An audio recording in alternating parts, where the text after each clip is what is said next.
Hi everyone, I'm Emma, and this past semester I studied abroad in Barcelona, Spain. And before September, my only experience with really living abroad was a 3-week immersion to Pontevedra, Spain that I did as part of the NA immersion program. When I went on this trip, I was so excited. I couldn't wait to get to Spain, to meet new people, to have this experience. I was overjoyed that I got the chance to go. I got to fly there with my NA family, NA teachers, NA friends, and I was so comfortable and really just ready to dive in. Until a few days into our trip, when we took a train from Madrid out to Pontevedra, and we split into host families. I left my NA teachers, my NA friends behind, and I was alone. I lived with a family for 2 weeks that didn't speak any English. They lived on a farm. I was pretty isolated. It wasn't a major city. And that first night I got there, I didn't do anything but cry. And I was so afraid of what I was getting myself into. I felt completely isolated and totally alone. As the days went by, I got a bit more comfortable with the situation. And one day I was lying with my host sister by their pool, taking in some rays. And the host father came up to us with this cute little baby rabbit that lived on their farm. And he put the baby rabbit on our chair, and the rabbit jumped around and frolicked in the grass, and we were all laughing and smiling, and it was a good day. Later that night at family dinner, Father asked me in Spanish, he said, "Emma, how did you like the rabbit?" And I said, "Oh, it was great, I loved it." And he said, "Oh good, we'll have rabbit for dinner this weekend." And I said, "What?" And I was shocked. And he realized that he meant that he had asked me if I liked to eat rabbit, and he wanted to cook this cute little baby rabbit for me for dinner on their farm. And so I stumbled through my Spanish, and I realized, and I said, "Oh, but I love chicken." And then we had chicken for dinner every night after that. So needless to say, I was pretty nervous when I embarked on my 4-month trip to Barcelona in September. This time I didn't have my NA family behind me. I knew nobody that I was going with. I didn't know the city. I didn't know where I was going to be living. I got to Barcelona and I had to find my way to my dorm all by myself. I got there, I didn't have towels, I didn't have sheets. I was on no sleep. I had to go and find these essentials before I could even really start to have my study abroad experience. And in the first week of classes, I was taking a Spanish class where I was really one of the only American students. And on September 10th, our professor gave us an assignment. He said, write about the events of September 11th, about the politics, about what you experienced, and what you think about it. And I sat there and I was like, that's kind of weird.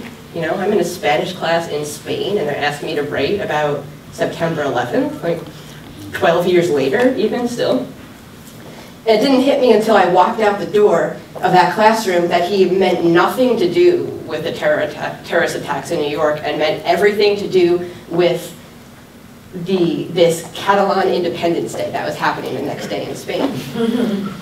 And so I said, okay, and the next day my new classmates and I went out and we explored this celebration. Turns out that Catalonia is an autonomous province of Spain that has been fighting for its independence since 1714. And September 11th is the day that they celebrate this drive for independence. And it was filled with the streets of Barcelona with these Catalan flags. And so my classmates and I walked around seeing this pride that these people had to be Catalonian. And it was shocking, and something that I never thought I would experience. I didn't even know how it was a thing when I got to Barcelona.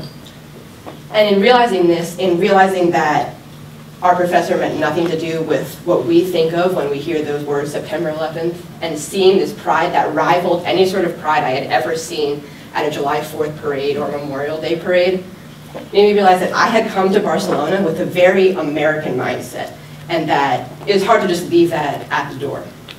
And that us, as Americans, we live a very US-centric life that isn't necessarily present in people abroad.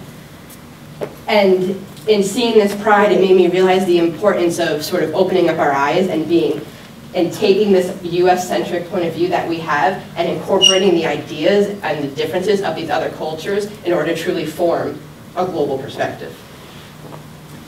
This was confirmed for me later in that month when I went to Germany for Oktoberfest. And I was chatting with a local German about German culture, struggling through a conversation in English. And it wasn't until he learned I was studying in Spain and asked if I spoke Spanish that we jumped into a much more fluent conversation in Spanish about German culture. And I was shocked, I thought everyone speaks English. How could I have this conversation with a German man in Spanish?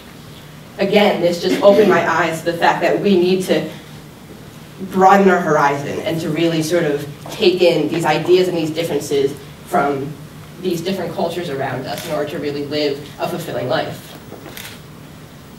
So when I got back to Spain, in the next few weeks, I really felt like I was living the Barcelona life. I wouldn't eat dinner until 10 p.m. I'd stay out until 6 in the morning, and I was late to everything. But I wanted to take it a step further, and I wanted to bring it into the home. So I jumped at the opportunity when our coordinator asked if anybody wanted to tutor a 9-year-old girl in English. So the first time that I went to go and tutor Alma, I was incredibly nervous. I had to take the metro to the outskirts of the city all by myself. I had to go to this apartment of a family that I had never met who didn't speak English and who trusted me to teach their daughter English. And so I did it, and it was a big risk for me. But I did it, and it was fun. And I spent a few weeks, bringing different vocabulary to Alma and having different conversations. And her English really was not very good, but it was more just about, really having the opportunity to speak to her and for her to hear English. I didn't really know if she was getting anything out of it. I couldn't really tell how effective I was being at all. And every day when I got there, I would have to ring the doorbell to the apartment complex. They would unlock the door. I'd walk up 5 flights of stairs. I'd knock on their apartment door, and they'd let me in, and we'd start our tutoring session. But one day, I walked into the apartment complex at the same time as Alma's father. So instead of ringing the doorbell, we just walked up together, and instead of knocking on the door, he put his key in, and we walked in the door. So Alma saw her dad come through the door, and she was happy that he was home from work, as any 9-year-old girl would be. But she didn't know that I was there. And so when I stepped out from behind her dad and she saw me, her face lit up, and she was surprised, and she jumped for joy and screamed my name and ran and gave me a hug. And it was at that moment that I realized that I really was having an effect on her. And when I realized the effect that I was having on her, I realized the effect that she had on me. In the sense that in tutoring her and in taking that risk and in stepping outside my comfort zone to go to her apartment, I was not only just embracing that culture around me, but really having the opportunity to change it myself and be a part of it myself and have the opportunity to maybe innovate in some way and change her life. So I'm still in touch with Alma today. And in February, I received this email from her. Hello, Emma. Looks I'm going to speak to you in English. Hello, that's such. I well, Emma. In English, the note to been a high. Well, goodbye. Up to other one. So she's struggling, but she's on her way with English. And in my own deciphering this email, I realized the irony in the sense that I went to Spain to learn Spanish and to learn about Spanish culture, yet I spent my time teaching a Spanish girl English, learning about American culture. And so while we're two different people living in two very different worlds, we ultimately have the same goal of broadening our horizon and gaining this global perspective. So the point of all this really is to tell you a few stories about my time abroad, to make sure that everybody here studies abroad, and to really convey the importance of stepping outside your comfort zone, of studying abroad, and of experiencing these differences of different cultures. Because in experiencing these differences of different people, different cultures, different countries, that's where we really gain. And the world is becoming more and more global every day. And we have to not only experience, but understand and embrace these differences in order to succeed. Thank you.